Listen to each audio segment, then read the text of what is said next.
Girhiny, our guest today representing our 2010 honored clan, which is Clan Ross.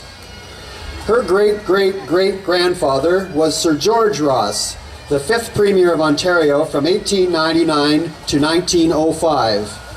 Sir George Ross chaired the first meeting of the Clan Ross of North America in 1911. The current Association of Clan Ross Canada was formed in 1960 and is thus celebrating its 50th anniversary this year. Clan Ross is honored to have Dr. Ruddell Girhiny speak today on behalf of their clan.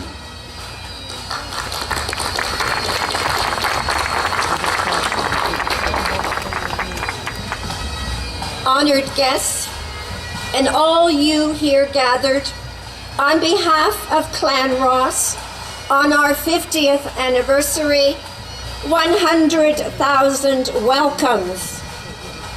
I am proud of my Scottish ancestry, of being a descendant of Senator Sir George William Ross, and honored to have been chosen to speak to you as a member of Clan Ross.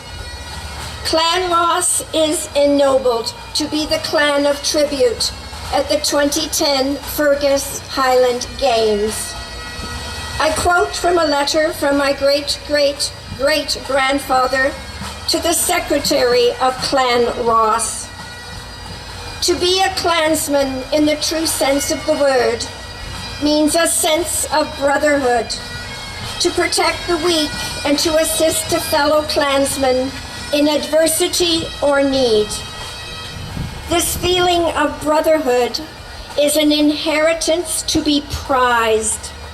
To recall the story of a clan's achievements and the race to which they belong is the object of our clan associations.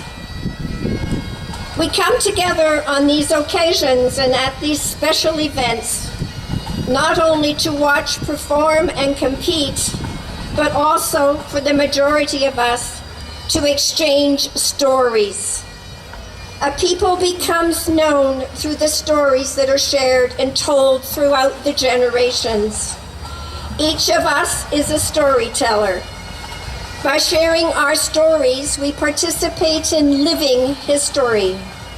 It is through our storytelling that we learn to connect and provide information on what was in order to enhance what is and to envision what can be. And let me tell you one personal story. I moved along as an educator and became an inspector and a professor at the Ontario Teacher Education College.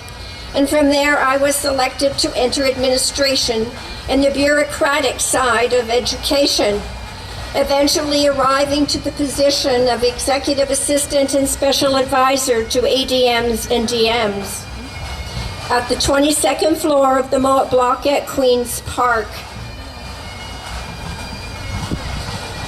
As governments changed, portraits on the walls of the 22nd floor, where the minister has his offices, were rearranged and removed. When the Liberal Party won the election, in my utter amazement, the portrait of Sir George William Ross was removed. He was a Liberal. Having some clout in my position, I made inquiries into the whereabouts, found it stored in the basement, requisitioned it, and had the portrait placed in my office, from whence I gave many courses on the history of Canada and the history of Ontario.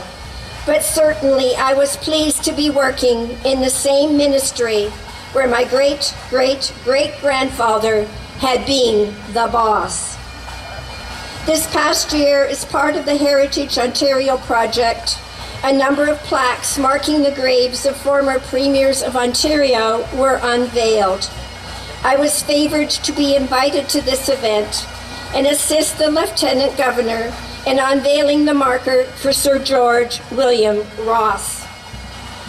Now that I have been introduced to you and shared my story, perhaps you will be kind enough to introduce yourselves to me and to other members of Clan Ross at the Clan Ross tent. I also invite you to visit the Clan Ross website, clanross.org.